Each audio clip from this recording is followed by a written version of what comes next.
Buenas tardes. Continuando con la programación del curso, ahora vamos a tocar el tema de accidente cerebrovascular en emergencia. El accidente cerebrovascular es una patología bastante compleja. Es la principal emergencia neurológica y depende mucho de las decisiones que pueda tomar el médico en la emergencia para el pronóstico neurológico en el paciente. Esta entidad se va a caracterizar principalmente a que se presenta una injuria vascular que provoca disrupción o una fuga del flujo sanguíneo en una determinada región del cerebro, ya sea en la médula espinal o en la retina. Esto va a generar alguna alteración neurológica específica. Entre las principales características están que es de inicio súbito y en algunos casos puede ser transitorio o principalmente permanente. Esta entidad se va a clasificar en dos grandes grupos. Por un lado tenemos a los isquémicos, que representan el mayor porcentaje, alcanzando más del 80%. Estos a su vez se subdividen en permanentes, ¿no?, los infartos cerebrales per se, y los transitorios, más conocidos como TIA. Por otro lado tenemos a los hemorrágicos, divididos en principalmente tres grupos: las hemorragias intraparenquimales, las hemorragias subaracnoideas y las hemorragias intraventriculares. Existen otras dos entidades, pero que principalmente están asociados a trauma: los hematomas subdurales y los epidurales. Esta entidad representa la tercera causa de discapacidad y de mortalidad a nivel mundial cuando hablamos de patología vascular. Existe en la literatura informes de datos bastante preocupantes que reportan un accidente cerebrovascular cada 40 segundos. De estos, el 77% vienen a ser eventos primarios y en un 23% aproximadamente van a ser recurrentes, o sea, pacientes que ya han tenido un evento previo y que vuelven a presentar un nuevo episodio. Actualmente vemos una mayor cantidad de pacientes con accidentes cerebrovasculares y esto se debe a que cada vez hay más personas que tienen múltiples comorbilidades, a que viven más años y a que se tienen mejores opciones para hacer el diagnóstico. Esta lámina muestra la vasculatura cerebral. Vamos a dividir en dos grupos: el grupo de la circulación anterior dependiente de la arteria carótida, ¿no?, y a su vez por ende de la cerebral media y de la cerebral anterior.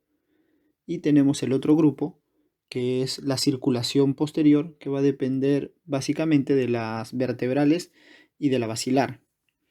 Es importante saber esto porque la lesión en cada circulación da signos y síntomas característicos que nos van a ayudar en el diagnóstico.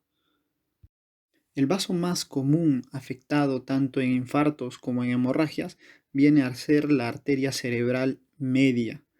En esta imagen se muestran los territorios de cada arteria y las zonas donde se van a localizar las lesiones principalmente.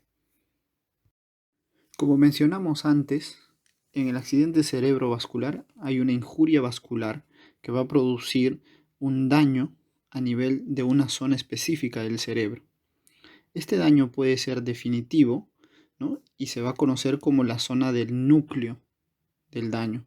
Esta zona del núcleo del daño generalmente recibe un flujo sanguíneo cerebral menor a 10 mililitros por 100 gramos por minuto. Pero existe una zona periférica a esto que puede tener daño reversible. Es donde nosotros nos vamos a enfocar para dar tratamiento y por ende disminuir las secuelas neurológicas que pueda presentar el paciente. Esta zona es conocida como penumbra, ¿no?, donde su flujo sanguíneo cerebral va a ir de 10 a 20 mililitros por cada 100 gramos por minuto. Existen varios factores de riesgo que van a condicionar a patología vascular en el sistema nervioso central. De estos tenemos factores de riesgo no modificables, como la edad, como el sexo, por ejemplo, donde los hombres tienen mayor predisposición para desarrollar esta patología. pero también resalta los factores de riesgo modificables, sobre todo los de origen cardíaco como la fibrilación auricular o la insuficiencia cardíaca, que van a condicionar hasta 8 veces más riesgo para desarrollar un evento vascular.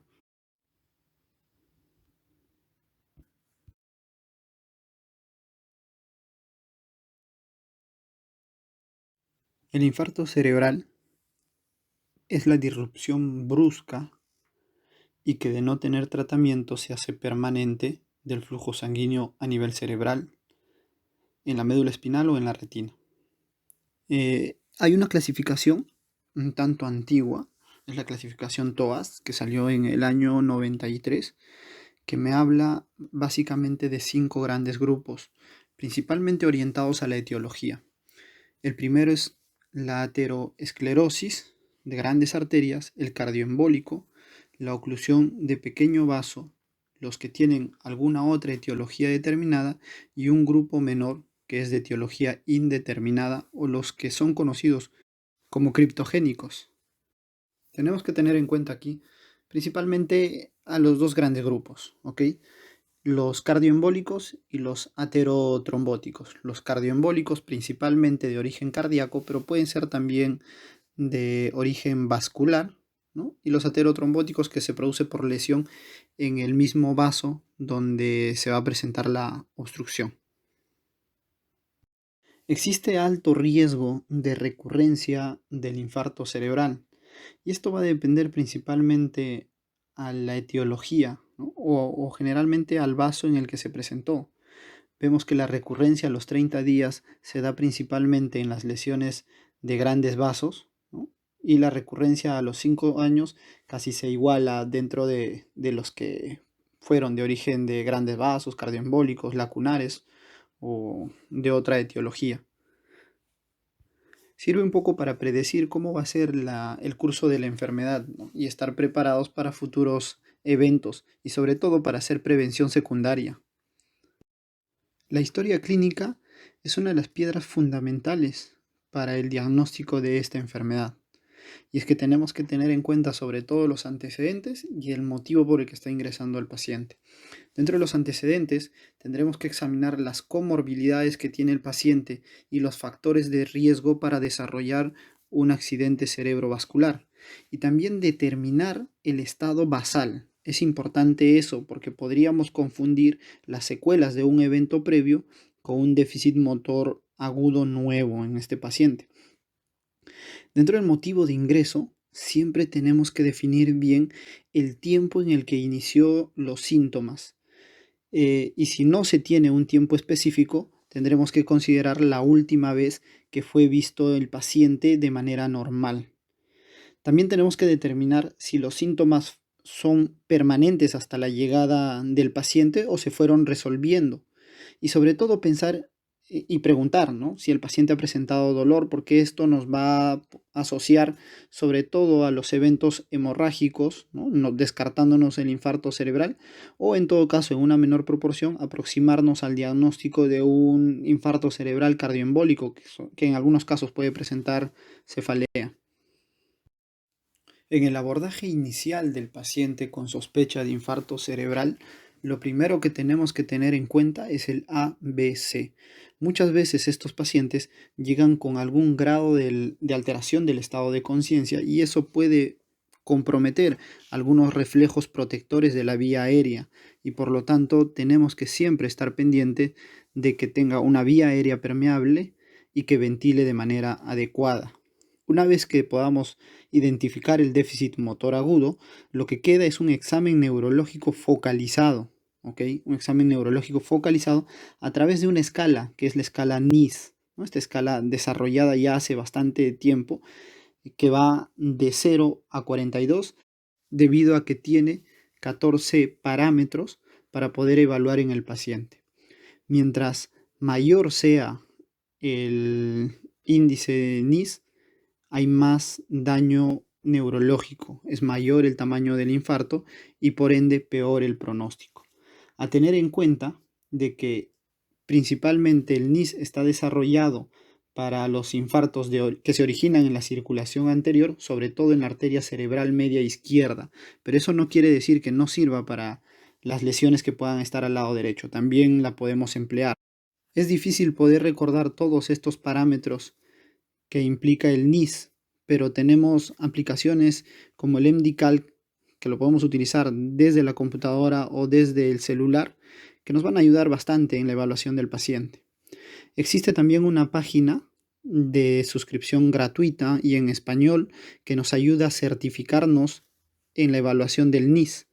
Les dejo en la lámina el enlace. Como les dije, apoyados en la escala de NIS, podemos definir la severidad del infarto cerebral.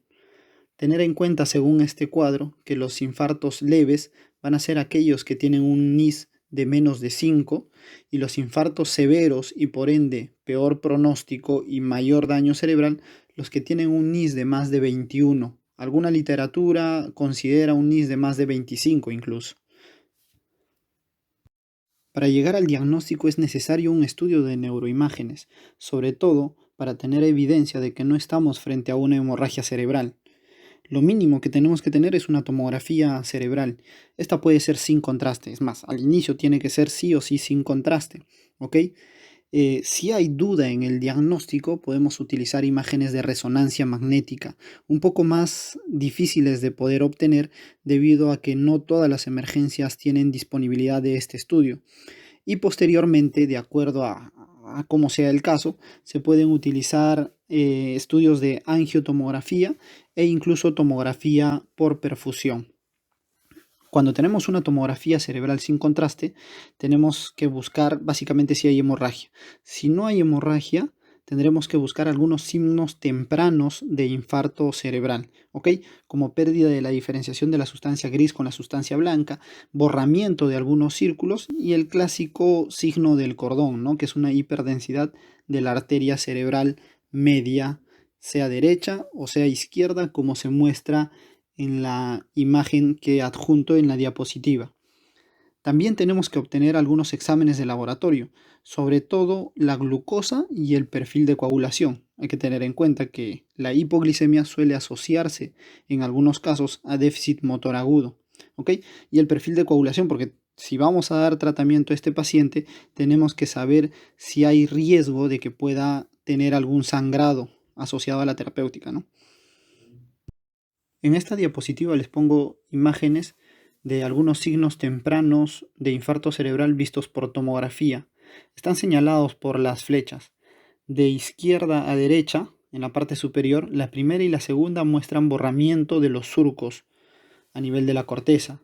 La tercera, es importante saber y evidenciar en todas las tomografías cómo están los ojos, ¿no? Hacia dónde está mirando el paciente, porque una desviación de la mirada implica lesión cerebral extensa, ¿no? Y sobre todo porque el paciente mira hacia el lado de su lesión. En la cuarta imagen de la zona superior se ve una hipodensidad ya algo más definida, ¿no? Y en la parte inferior, la primera imagen, ¿no? Eso sí hay que tener en cuenta, es una de las más importantes.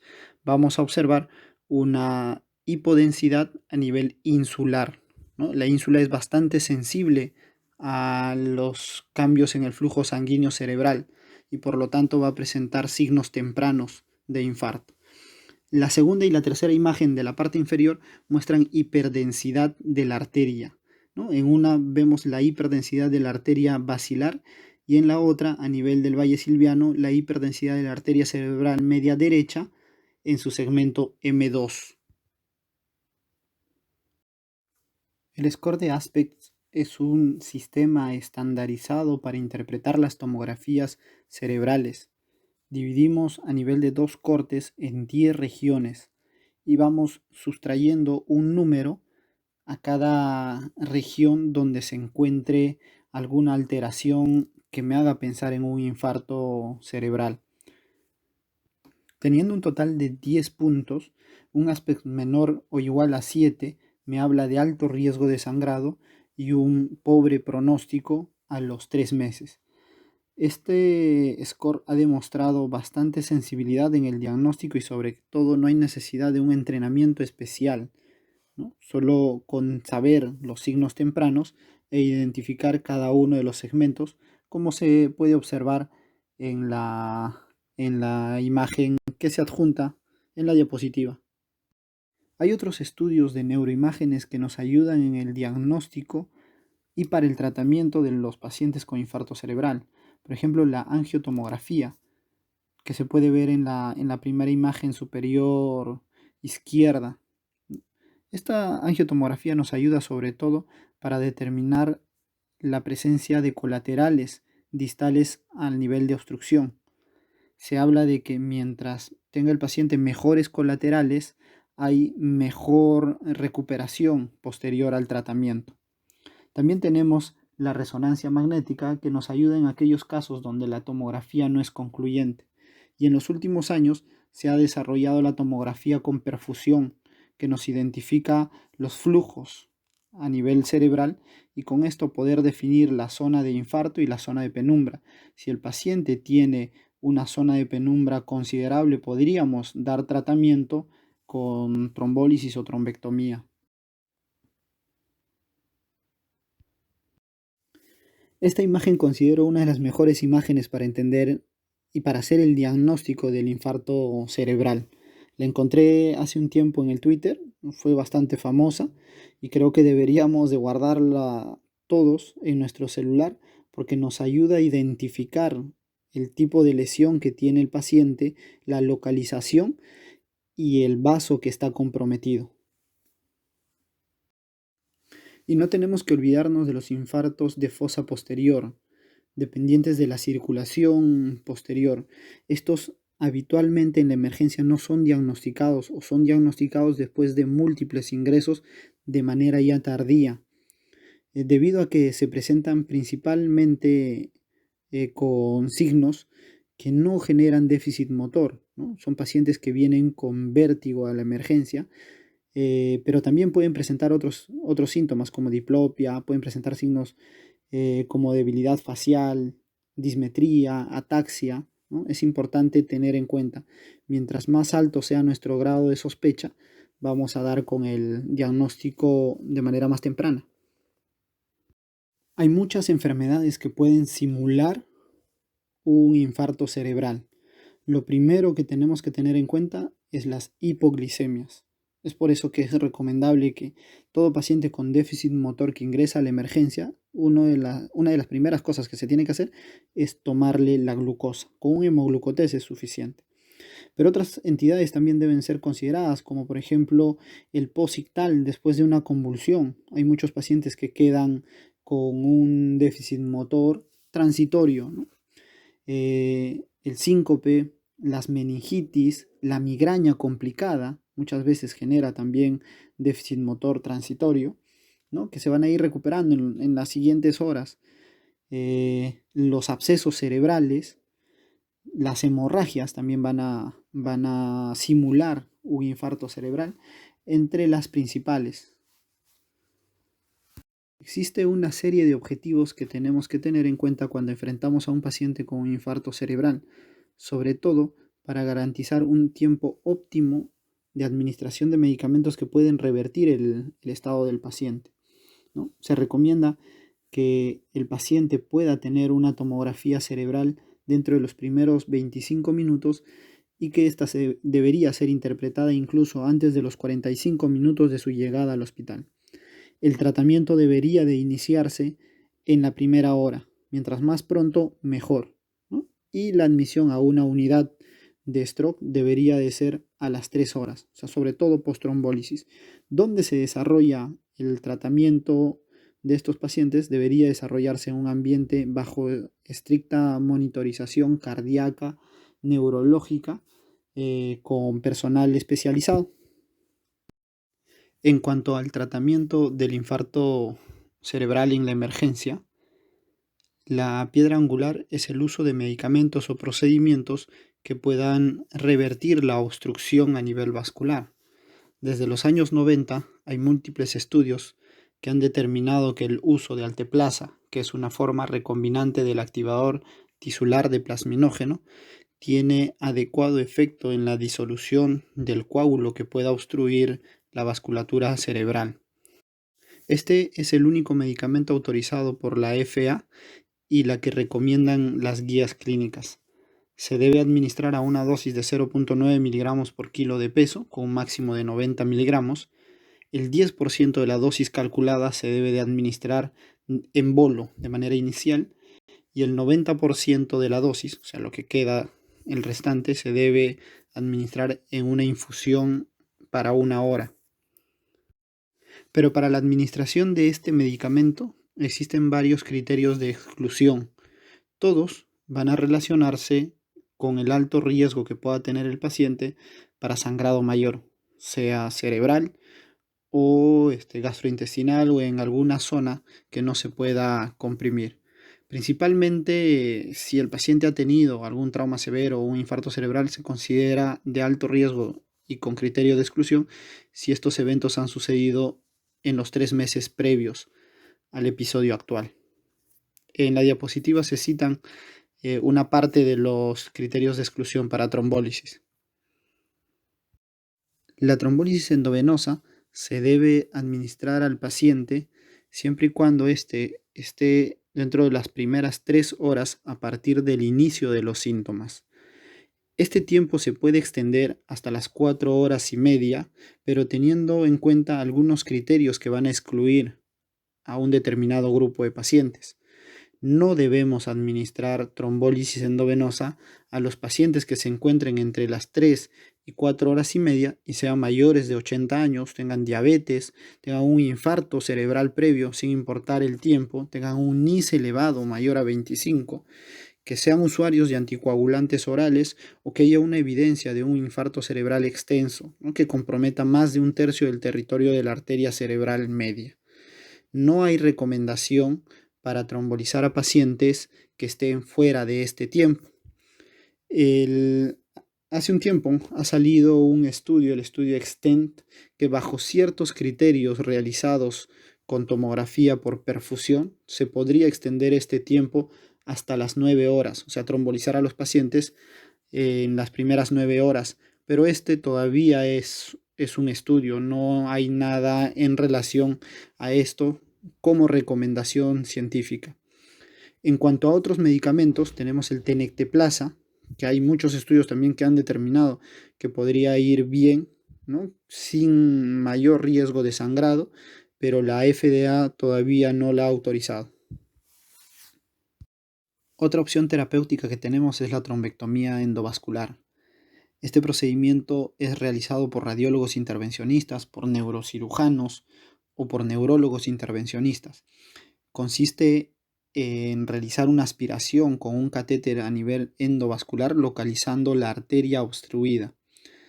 Existen ciertos criterios para poder realizar este procedimiento y debería realizarse según recomendación general dentro de las primeras 6 horas. ¿Okay? Siempre y cuando el paciente tenga un ranking modificado basal de 0 a 1, o sea, no tenga mucha comorbilidad, la obstrucción sea a nivel de la carótida interna o a nivel del primer segmento de la arteria cerebral media, sea un paciente adulto, obviamente, mayor de 18 años, que tenga un NIS mayor a 6 y que tenga un ASPEX mayor o igual a 6. Este procedimiento se ha vuelto más relevante a partir del 2015, después de que salió el estudio Mr. Clean, dando a conocer el gran beneficio que podían tener los pacientes después de este procedimiento, sobre todo en la recuperación neurológica. El año 2018 salieron 2 estudios, el DAWN y el Diffuse 3, que ampliaron la ventana terapéutica con trombectomía endovascular hasta las 24 horas, obviamente teniendo en cuenta ciertos criterios identificados por tomografía con perfusión o por resonancia magnética.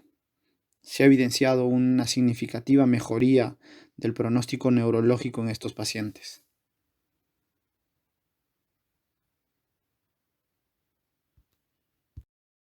Durante un infarto de miocardio se altera la autorregulación cerebral y el cuerpo, muy inteligente, lo que hace es elevar la presión arterial para mejorar el flujo sanguíneo cerebral en las zonas de hipoperfusión, las zonas de penumbra.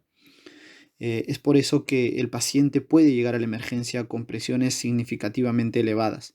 Si no vamos a trombolizar al paciente, podemos permitirnos presiones elevadas de hasta 220 sobre 120, ¿ok? Como valores óptimos. Pero si vamos a trombolizar al paciente, lo ideal es mantener con presiones arteriales menores a 185 sobre 110.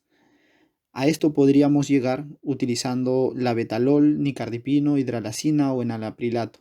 En las emergencias tenemos sobre todo el labetalol, ¿no? Se puede administrar de 10 a 20 miligramos en un bolo, pasado más o menos en 1 a 2 minutos. Y esto se puede repetir 2 o 3 veces, incluso para disminuir la presión y llegar al objetivo que tenemos. Es importante también controlar la temperatura, porque sabemos que la hipertermia en un paciente con alteración neurológica empeora el pronóstico, y obviamente también mantener niveles adecuados de glucosa. Los cuidados que tenemos que tener posterior a la trombólisis es básicamente vigilar la vía aérea, sobre todo para identificar posibles reacciones adversas al medicamento que hemos utilizado para trombolizar al paciente, identificar los accesos y los signos de sangrado que puedan estar presentes en estos pacientes, y sobre todo realizar un examen neurológico cada 15 minutos durante las primeras 2 horas, cada 30 minutos las siguientes 6 horas y cada hora durante las siguientes 16 horas hasta completar las 24 horas. Esto con el objetivo de identificar deterioro neurológico, lo cual nos haga sospechar que el paciente tiene una complicación posterior a la trombólisis, sobre todo que haya una transformación hemorrágica de la zona infartada. En los pacientes a quienes no se les va a administrar trombólisis, por diversos criterios, se debería iniciar tratamiento con estatinas, antiagregación, y la anticoagulación podría reservarse para un episodio posterior o días después, ya cuando el paciente está hospitalizado y fuera de la emergencia. Ahora tenemos el ataque isquémico transitorio. Este va a ser definido como un breve episodio de disfunción neurológica con signos y síntomas sugestivos de una isquemia cerebral, pero que van a resolverse antes de las primeras 24 horas. Esta representa un gran reto en el diagnóstico para los médicos, debido a que la mayor parte de los pacientes que llegan a la emergencia van a tener los síntomas resueltos incluso en la primera hora. Entonces va a ser muy importante nuestra anamnesis para llegar al diagnóstico. Habitualmente, como característica principal, es que no se van a visualizar signos de infarto en las imágenes cerebrales. Esta patología es similar, o podríamos compararla con una angina inestable, ¿no? En cuanto al infarto de miocardio. Es como que son como que pródromos de un infarto cerebral. Por eso es que no debemos dejar escapar esta patología. Se sabe que los pacientes posterior a un TIA tienen hasta 30 veces más riesgo de realizar un infarto cerebral dentro del primer mes. Esta diapositiva contiene básicamente información estadística. Es relevante tener en cuenta que el paciente tiene alto riesgo de presentar un infarto cerebral posterior a un TIA, ¿ok? Y que el TIA es netamente diagnóstico clínico. Una vez realizado el diagnóstico, tenemos que estratificar el riesgo del paciente, el riesgo de que haga un infarto cerebral en los próximos días. Existen múltiples scores: el California, el ABCD1, el ABCD2, el ABCD3. El que más utilizamos es el ABCD2. En la diapositiva se muestran los parámetros a tener en cuenta y el riesgo de que el paciente haga infarto en los siguientes días. Todos los pacientes deberían quedarse en observación unas 24 horas, y los que tienen alto riesgo deberían salir de alta siempre y cuando se haya identificado la causa del accidente isquémico transitorio. El tratamiento básicamente es antiplaquetarios: dipiridamol aspirina, clopidogrel aspirina, clopidogrel solo, aspirina sola. Han salido estudios desde hace un par de años, los más relevantes coloco en la diapositiva: el estudio Point, el 2018, y hace poco, en julio de este año, el estudio Thales, que hablan de doble antiagregación en el paciente con un TIA o un infarto cerebral menor, ¿no? Con NIS menor a 5. Se ha identificado que la terapia dual es mucho mejor en cuanto al pronóstico neurológico del paciente, con menos riesgo de sangrado, frente a la terapia con aspirina sola. También tenemos que administrar a los pacientes estatinas, no olvidarnos, y la anticoagulación en casos de que el paciente tenga una fibrilación auricular. Debería realizarse, pero esta no se hace en emergencia, ¿no? Pacientes a los que hay que hospitalizar para iniciarles anticoagulación. En esta diapositiva se muestra las fuentes de información que se utilizó para realizar la clase. Realmente son muchos los estudios, los libros de texto y las guías clínicas que existen para el manejo de estas patologías. Muchas gracias.